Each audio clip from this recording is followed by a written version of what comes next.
the other day I was driving down the road and somebody cut me off just to cut somebody else off, just to cut somebody else off, just to cut somebody else off. I was observing them for a while, and the way the lights worked out, I ended up actually catching up with this person.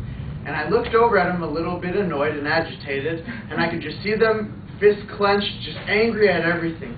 They were waiting at the red light just like I was, but I could see just exactly what kind of person they were. They weren't patient. They couldn't wait another couple seconds for the light to turn red. He was angering himself and he was pissing everybody else off behind him, especially me. Yogi Berra was quoted by saying, "You can observe a lot just by watching." This is so true. Many times you can tell what kind of person somebody is, not by talking with them, but by the actions that they portray. I know people and I have met people who, when they speak, they can't formulate a sentence to save their lives. But they're the sweetest, nicest people you'll ever meet.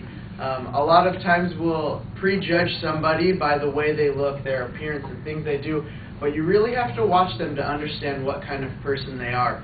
I've never been a fan of the saying, do what I say, not what I do, because many times I believe actions speak louder than words.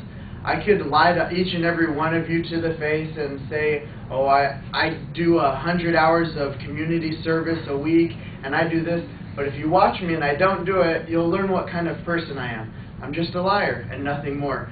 Many times you have to sit back and not take in everything that people are saying. You have to slow down and you have to watch them. You have to observe them. Just like Yogi Berra said, you do observe a lot just by watching.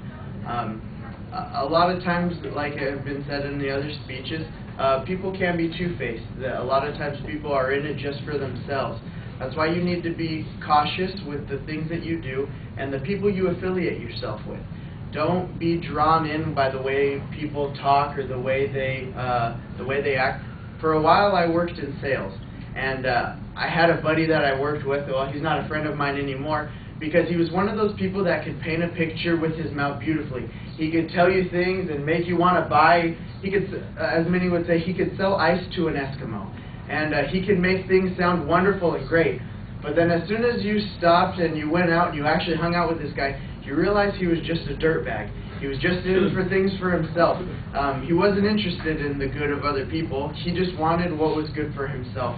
And you wouldn't know that by talking with him in a professional situation. The only way that you would learn these things about him is by hanging out with him and seeing his actions and the way he actually treated people. I agree 100% with Yogi Berra. You can observe a lot just by watching. You can observe a lot about yourself. You can also observe a lot from other people and by the way they act. Thank you for your time.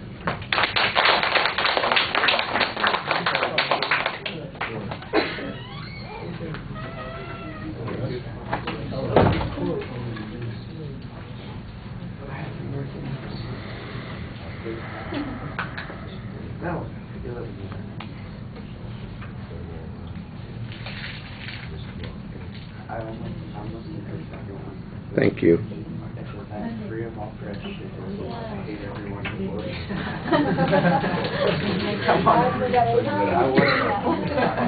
I was so close that I couldn't think of anything to say.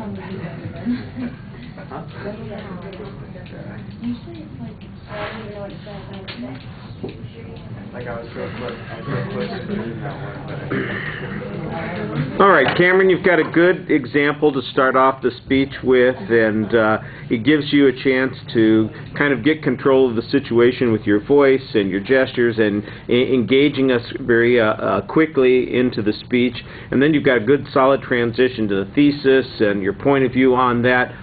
There's not really a structure to the supporting material suggested at the beginning of the speech, and as I'm listening to it, I'm still not sure that these things are really very different from one another. Maybe you're running things over a little bit repetitively. At the end of the speech, though, sometimes people do that. They kind of help rescue themselves by kind of imposing a reverse structure on what's going on, and you did a little bit of that. I'm not sure it was entirely successful. Totally planned. Yeah, but you're trying to say, here's at least what I was trying to do during the speech, and even if I didn't do it, you know, kind of how they were supposed to fit together, and I thought that was a good way to finish off. The presentation things, almost everything is really solid. Look, you project your voice very well, you've got good energy, everything is pretty smooth, you're engaged in the audience for the most part, so I didn't see any big problems there. It is just that the content got a little bit, like I said, repetitive, and one of the things that you did do is at the exit,